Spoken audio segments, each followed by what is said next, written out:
Hello everybody, welcome back to WineUpTV. I'm here with Doug Neerman, the winemaker at Zerba Estate Winery, and we're in Milton Freewater. In a minute we're going to come back and Doug's going to tell you all about his fame, just kidding Doug, and the Zerba program. See you in a second.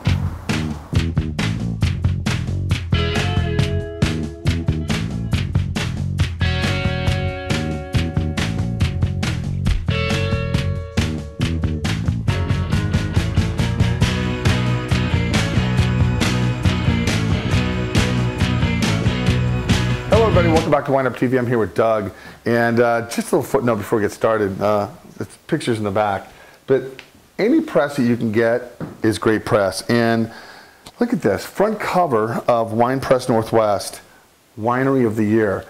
Doug, congratulations on that. Thanks, Mike. And you know, we're in Milton Freewater. Walla Walla is about 100 yards from here. You know, it's just like barely in Oregon. Yeah, we're barely, right? Your wine program, you guys came out of nowhere, basically in 2007?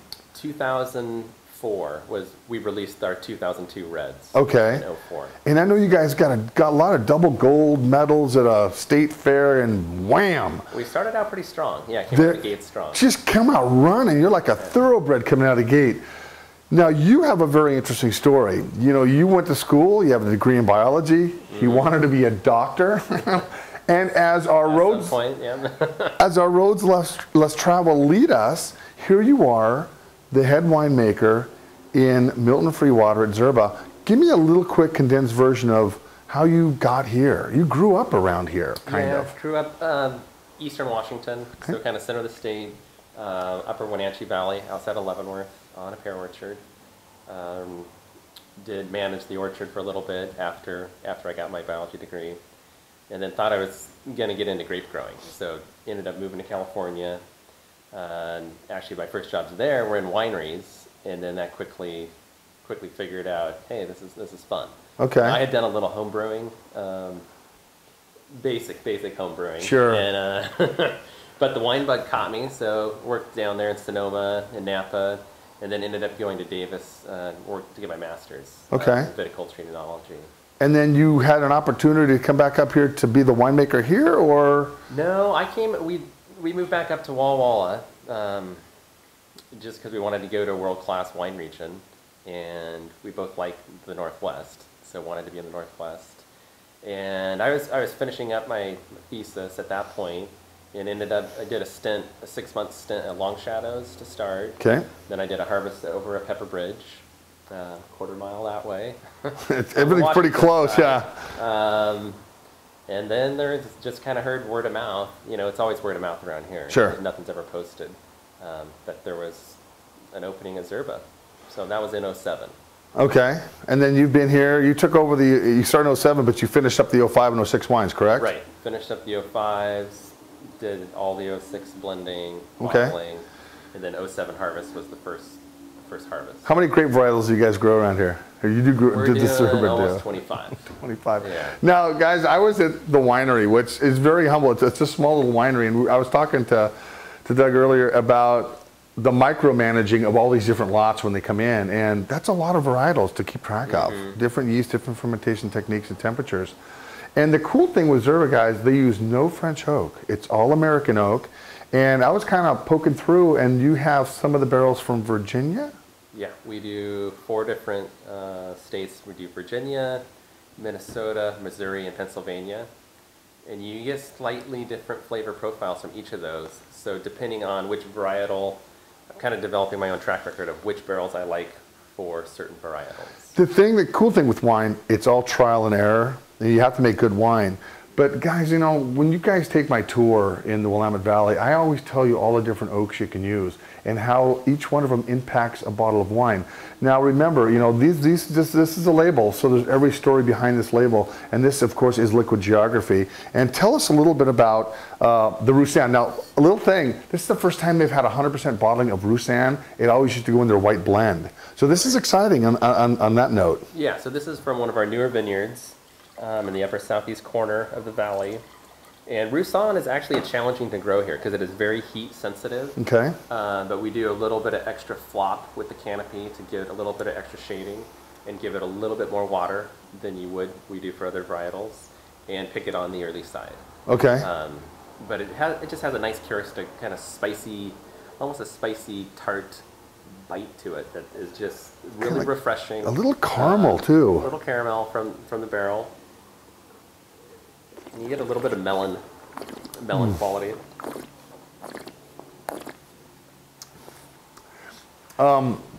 Mark brought this by. Well, actually, I was at the tasting room. Zerba's got a couple of tasting rooms. They have one in Woodinville, Washington. They have one in Dundee. And of course, they have this one here in Milton Freewater. And what I love about that is the fact that we're able to taste these kind of caliber wines in the Willamette Valley. I think it's brilliant you guys kind of branching out. But on the flip side of that is you don't make a lot of wine. So if you have so many different tasting rooms and you have a wine club, you have to kind of worry about how much wine's allocated to everybody at that point. Now, and depending on when you did this Roussan, we only made 75 cases, so then it becomes a real issue. You use it for a wine club shipment, and you got 10 cases left. That's it. So it's it's interesting. And Dan, the tasting room manager, I guess. What's Dan in Dundee? Is he like the tasting room manager? He's an event manager. There you go. He like everybody, a small company, so you wear a lot of different hats. A lot of different hats, and of course I buy a lot of my wine from Mark at Independent Wine Company. So Mark and Dana were original. They were with Zerba from the beginning. Yeah, and that's basically who set me all up, and it was so funny because Mark said, there's no way that Doug's going to sit down and do an interview. And then I popped it out. I popped it out email. Yeah, I'm thinking of Cecil. But okay. Although Cecil talked to you. No, this is cool. Yeah. Camera. Yeah, exactly. Cecil's driving the tractor. He does all that work. This is a really nice, so 75 cases, 3 barrels basically, maybe a little bit more, 3 barrels and a couple carboys, or roughly. And it's just a nice wine. What's the retail on this? Do you know the prices of these wines? Oh, yeah. Roussan, all our varietal whites this year are at 20. Which is good. You have to be competitive with your pricing.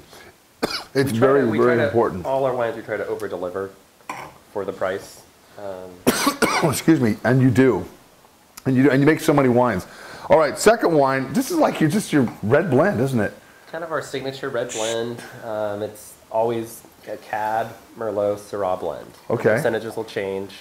And sometimes you get the little extra wild card. This year it had 4% Cab Franc also. Okay.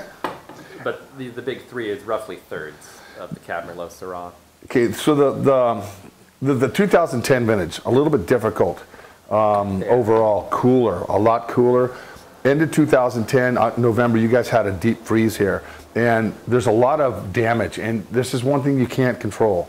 Nature's nature. Nature does what nature wants to do. It's damage control at the end of the day. Right. Which the good thing, the only good thing from the Thanksgiving freeze was that we were, if you could look out this window, first 4 rows out by the pond or Simeon. So it's cold enough that we could do ice wine. But we went from around 40 to 18 degrees, and the vines hadn't hardened off, weren't ready. So sure. Just total shell shock. Absolutely. It's a lot of damage. This vineyard is in the coldest pocket of the valley. Okay, so let's similar to the Pepperbridge area. Yeah, let's talk about vineyards. So you got this vineyard here in Milton Freewater. Your other vineyard is up at what, 1,600 feet in elevation? 1,800 feet elevation. So this piece here, 5 acres at the tasting room, is Dad's vineyard. Okay. Cecil's parents live in the house up on the hill. Okay. His dad just passed away this last year. Mom's still living up there. We've got 5-acre piece down in the rocks area of the valley. Okay, that's where WineUpTV vineyard. Okay, where we were. That's where I was earlier. Just the dense cobblestones. Chattanooga pop like, yeah. Yeah, it is. It totally is. The third vineyard is our Cockburn vineyard in the upper southeast corner. It's a higher elevation site. How far is that from here? Mile-wise? 10 minutes. It's 8 miles. Okay, but up. Yeah. Uphill. All right, tell us a little bit about the 07 blend. Just 07, good vintage. Yeah, 07 was a very solid year. For the most part, this is mostly estate fruit. We do buy a little bit of fruit every year from our neighbors in the Walla Walla AVA. Okay. We all sell a bunch of grapes that we grow as well, so we're kind of going both ways. Just even though we grow Tempranillo, we buy a little Tempranillo just for blending complexity options. This ends up being the exact percentages for people that are curious: 37% Merlot, 33 Cab, 26 Syrah, and then that splash 4% of Cab Franc that we're talking I about. love the nose on this wine. You know, guys, for an everyday drinking wine, and this is what, about 20 bucks a bottle as well? This one's also 20, and this is our #1 seller. As it should be. I mean, this is complex. It's got a great nose on it. It's herbaceous, but it's herbaceous in a great way. Got some nice pepper to it. Some pepper, almost a little mint. Yum. Those three marry really well together. I'm going to revisit that one later after this, after we're done with this. All right, let's talk about the next wine. Okay, next up is Dolcetto. Dolcetto. Northern Italian varietal. And it was actually our first year doing Dolcetto as well. Only have an acre of it planted. Okay, so Zerba, the last name is Italian? Is I would have Italian. never Italian, guessed that. Yep, there's a town of Zerba, La Zerba, in northern Italy. There's even a Zerba winery in Italy. Okay, and then to give homage to the Italian name, you guys do the 4 Italian varietals, correct? Yeah, in addition to Dolcetto, we're now doing a Sangiovese, a Barbera, and we just released a Nebbiolo for the first time. Fantastic. Again, you can grow about anything except really good Pinot Noir up here. Yeah, too hot for Pinot, but almost everything else. Everything else. The Nebbiolo is a little challenging because it has an extremely extended growing season. Okay. It wakes up very early, so it runs the risks of the spring frosts. And then it's also the fall frost. It's still not quite ready when the potential October freeze. Coming and going at either end of the season. I love the nose on this wine. You can get a little bit of the butter ML character coming through, but then it's got the nice ripe fruit. And this ends up being a pretty chewy Dolcetto. It's a lot of times done in the more lighter style. I like the weight on this one though. It does. It has a nice tannin structure, nice acids. It's a 2008. Well, 2008 in the Napa Valley, excuse me, Willamette Valley, where I live, it was one of the greatest vintages ever. A lot of hang time, really not too hot, not too cold, real beautiful. Mm-hmm. Same kind of conditions up here? For 2008, it was similar. We had a nice hot year, extended. The October frost that year came middle, second, third week. So you get that kind of extended hang time. Once it cools off, you're getting hang time without dramatically increasing ripeness in the sugars. So it ended up, we've had a string of really stellar vintages. 2010 is, the quality was high across most varietals. Mm-hmm. Just the yield was low. And that was the coldest year out of the last 20. Okay. And then this year starting off with a lot of damaged crops because of the freezes last November. Yeah. No, so the vines are beat up, so we'll see where we're going to end up not cropping very high levels tonnage-wise. Wow. We usually go through and drop every other cluster on our reds just to ensure that you're not making the plants work too hard. Sure. I like this Dolcetto. And this is your first time making it, right? Mm-hmm. Yep, first go. What's your case production on this? A whopping? We did just under 100, yeah. so 4 barrels. Maybe, yeah, 113. I can't remember exactly. Yeah, it's very nice. Now, the Zerbas, what's your total acreage that you guys have plantable? Planted, we have 40 acres in full production. Okay. Another 20 that are 2-year-old vines, so 60 planted. And then we've got another 120 that we're still farming as wheat. Okay. That potentially could be planted, but probably not by us. So guys, this is a very interesting thing about Zerba. They were the last ones to get water rights drilling a well. You have to go 800 feet in basalt to get to water around here. And because of that, those extra 120 acres that you have in wheat can be potentially planted with grapes. Yes, we have enough water to develop that, as well as probably another 800 acres. Which is amazing. However, it's that balance between overplanting and have too much wine on the market and too much to sell and not enough demand. So it's one of those things. I love this Dolcetto though. It is just, I wish I didn't have to sit here and throw it out because it'd let it open up a little bit more. All right, so the next wine we're going to do, what is this one? This is Tempranillo. Tempranillo. So the Spanish varietal likes the heat. Now you notice this gets kicked up a couple notches because it has wax on the top. Yeah, so for the stuff, a lot of the wines that we do 100 cases or less, we'll do dipped in wax, just something a little different. You got that one wax dipper, special. or do you wear that hat too? No, we've got the wax dipper. You got the wax dipper. Yeah. Nice. All right, so tell me a little bit about the Tempranillo. Tempranillo, we grow Tempranillo up at our Cockburn Ranch, and so we source fruit, obviously fruit from there, and then we get a little Tempranillo from Lake Colleen Vineyard, which is on the Washington side of the Walla Walla Valley. Has a nice old Tempranillo block there. And again, that's just what I was talking about earlier. Even though it's 100% Tempranillo, we're getting blending complexity and blending options by using different vineyard sites. I like the spiciness of the Tempranillo. It's just right up there. It's got that nice, just a white pepper, just really nice. Got the pepper. This one almost has a little meatiness going on right now to it. Wow. And just on the... Typically it's more fruit forward. It must be nice being able to sit here and make such good wine and enjoy them yourself. You know, I mean... It's fun. Yeah. And the journey that took you to get to where you are today. Everybody's always asking what my favorite wine is, and I usually tell them it depends what's for dinner. You know, it's just, we've got so many options with the stuff we make. You have a lot of options, and you have the confidence in the owner, Cecil, to let you do what you need to do best. And I'm sure he wants to be a little bit more hands-on, but he kind of lets you do what you know how to do. Yeah, he was doing the winemaking for a couple of years before I got here, but I think he was glad to give it up in a lot of ways. He was focused on the vineyard. Which he does a really good job at doing, and he does all of his own tractor work. He was just out in the tractor 10 minutes before we started this interview, and he got off the tractor, came over and said, "You guys lost?" How many guys with earrings around here, right? Going, "Oh, who the hell is this?" So it was kind of a cool thing just to meet him, because he is behind the scenes. You know, he doesn't want to be out front. He would rather be in his tractor. He wants to just give the winery the best grapes possible. Sure. Which is always the key. Mm-hmm. And so, I mean, that's really kind of how you don't want to say luck, but in some ways it is the luck of the draw that we just happen to plant 3 vineyards that are producing world-class grapes, and so you almost have to try to screw it up. I mean, sure, it's an effort to screw up what you have going on right now. I love this Tempranillo. Is great.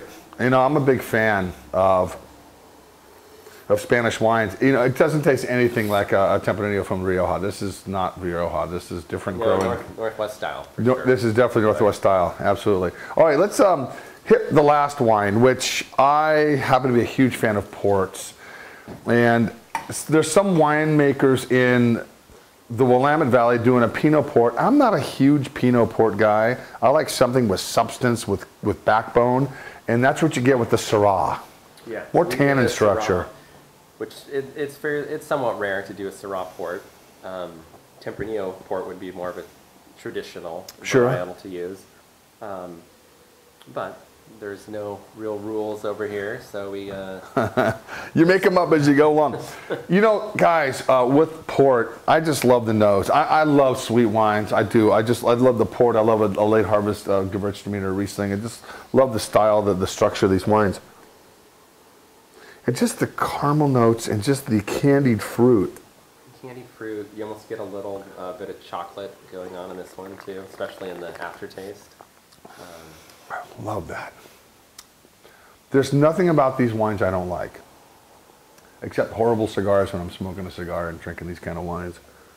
If you want to, well, I guess blue cheese is a little bit healthier, but yeah, just a little bit, right? Hurting your lungs or your arteries. Well, since I don't hail on the smoke cigar thing, it's okay. It's just more of a novelty thing with my friends. But well, these are great. You know, again, guys, they have a great wine club here. What is it? ZerbaCellars.com. Yeah. Am I close? ZerbaCellars.com. Yeah, they have that. If you guys live in Portland, I carry the wines in my shop. And if you want to go out to Dundee, Dan will take care of you out there. And anybody who's watching this lives in Seattle, they just opened a new tasting room in Woodinville, Washington. Yeah, we're in Woodinville, kitty corner across from the Hollywood Schoolhouse, which is where Alexandria Nicole is. Very cool. But there's a lot of wineries clustered there, high quality, so it's definitely worth a trip. Absolutely. And the only problem I foresee, again, is not having enough wine to sell at all these locations. But that's a problem that you'd love to have down the road. It's always a good problem. Anyway, Matt, Dan, thank you so much, Doug, for taking the time out. And guys, when we come back, we're going to go to another winery, and I'm sure I'll bring you some more great wines. See you in a while.